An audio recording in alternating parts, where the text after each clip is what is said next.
बिस्मिल्लाहिर्रहमानिर्रहीम अस्सलामु अलैकुम रहमतुल्लाह। शहबाज शरीफ ने जब वज़ारत उस्मा का हलफ़ लिया है और वो वज़ीर-ए-आज़म बन गया है, अभी तक तो उसकी जानिब से काबीना की अनाउंसमेंट नहीं की गई, लेकिन मुख्तलिफ नामों के ऊपर गौर किया जा रहा है। अब इसी दौरान ही पाकिस्तान के अंदर तो बहुत बड़ी डेवलपमेंट्स होती है। एक डेवलपमेंट ये होती है कि GHQ यानी कि जनरल हेडक्वार्टर्स के अंदर, जो कि फ़ौज का हेडक्वार्टर है, वहाँ पर सबसे पहले तो कोर कमांडर्स कॉन्फ्रेंस मुनक्किद की जाती है, जो कि पाकिस्तान का सबसे बड़ा फोरम तस्वुर किया जाता है। उसके बाद जनरल आसिम मुनीर बराह रास्त पहुँचते हैं बज़ाते ख़ुद वज़ीर-ए-आज़म हाउस के अंदर और आके शहबाज शरीफ से मुलाकात करते हैं। अब ये डेवलपमेंट्स जो हैं वो तकरीबन कोई 24 घंटे के दौरान वाक़ होती है।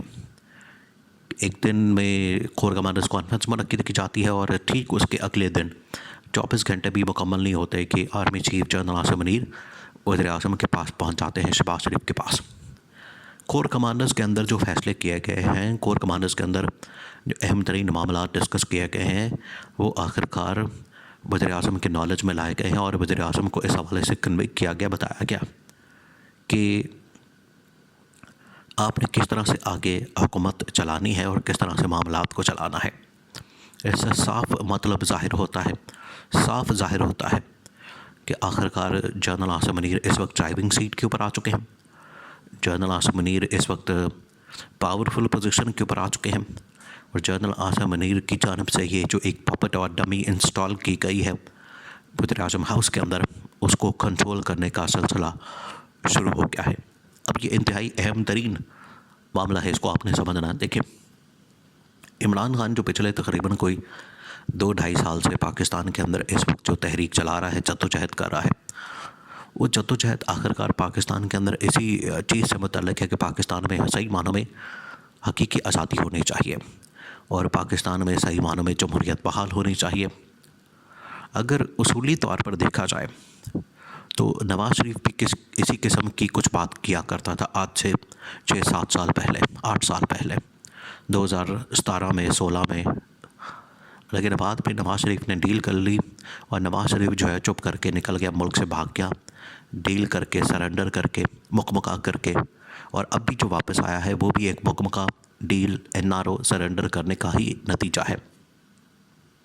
तो नवाज़ शरीफ के बारे में तो वैसे ही इतनी को बात, वो तो वक्ती तौर पर इनकलाबी बनते हैं, वक्ती तौर पर उनको इनकलाब दिमाग को चढ़ जाता है, वक्ती तौर पर जो है उसका बुखार चढ़ जाता है और जैसे ही आगे से लतर परेड होती है, आगे से जेल और केसेस का सामना करना पड़ता है और जेल के अंदर वक्त गुजारने का टाइम आता है, तो फिर इनका सारा इनकलाब निकल जाता है। 2 मिनट नहीं निकलते, हवा निकल जाती है इनकलाब से और ये बोरिया बिस्तर पकड़ते हैं तो लंदन भाग जाते हैं। उसके मुकाबले में जो इमरान खान है वो इस तरह का आदमी नहीं निकला।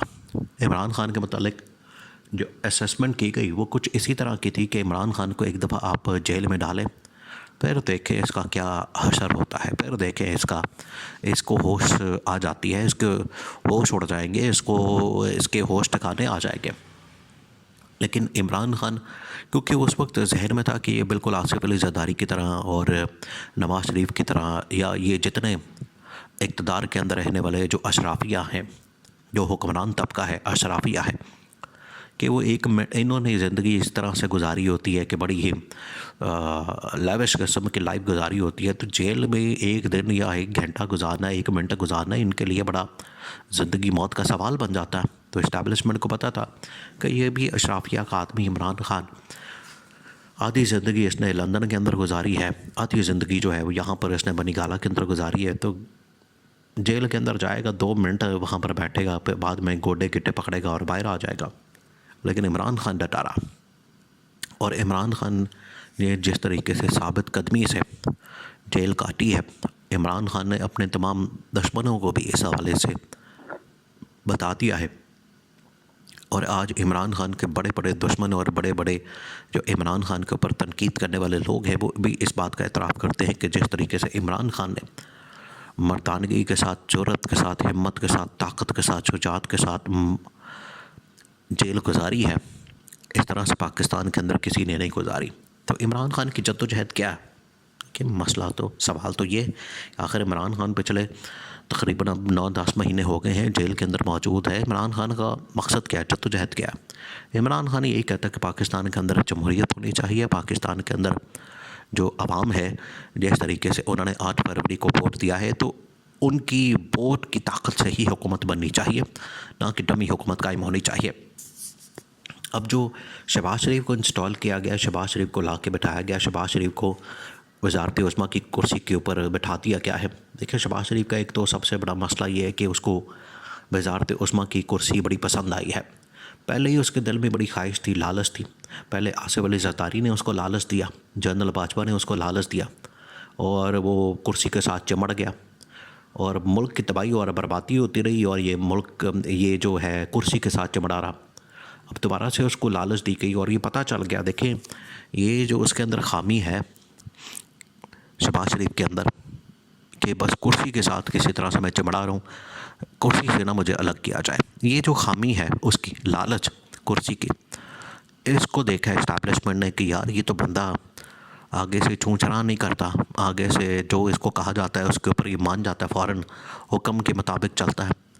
बच्चा जो मुरा घूम जा, ये घूम जाता है। तो ये इस तरह से करने वाला आदमी है, तो ये तो बड़ा ज़बरदस्त आदमी, इसी को लगाया जाए। इस वजह से दोबारा से उसको मौका मिला और शहबाज शरीफ ने वज़ारत उज़्मा दोबारा से ली है। नवाज़ शरीफ की पीठ में खंजर घोंप कर, छुरा घोंप कर ये उसने वज़ारत उज़्मा हासिल की है। तो अब जैसे ही पहला दिन चढ़ा है शहबाज शरीफ का, एक दिन कोर कमांडर्स कॉन्फ्रेंस हुई और अगले दिन जो है वो army chief general Asif Munir ख़ुद पहुंच गए उसके पास कि अब आपने ये करना है वो करना है। ये अब उनको बता दिया गया है। फ़ौज जो है मुकम्मल तौर पर ड्राइविंग सीट के ऊपर आ चुकी है। शहबाज शरीफ को बता दिया गया कि आपने ये करना है, ये करना है, ये करना है, ये करना है, ऐसे करना है और ऐसे करना है। और जितनी देर तक आप हमारा हुक्म मानते रहेंगे उतनी देर तक आप वज़ारत उज़्मा की कुर्सी के ऊपर रहेंगे। जैसे ही आपने चूँ-चाँ की, जैसे ही आपने कोई फूँ-फाँ करने की कोशिश की, जैसे ही आपने कोई इधर उधर कोई अपना मर्जी करने की कोशिश की तो आपको उठा के बाहर फेंक देना है। तो जो असली मैंडेट वाला वज़ीर आज़म इमरान खान है पर हम उसको ला के बैठा देंगे। तो ये अब शहबाज शरीफ को कन्वे कर दिया गया है, शहबाज शरीफ को बता दिया गया है, जिसके बाद ये अहम तरीन मामलात अब इस्टेब्लिशमेंट यानी कि फ़ौज के हाथ में चले गए, जनरल आसिफ मुनीर के हाथ में चले गए हैं। और उसमें बॉडी लैंग्वेज देखी जा सकती है कि general Asif Munir commanding position में है, ड्राइविंग सीट पर है, कंट्रोल संभाल चुके हैं और शहबाज शरीफ जीत कर भी हार चुका है।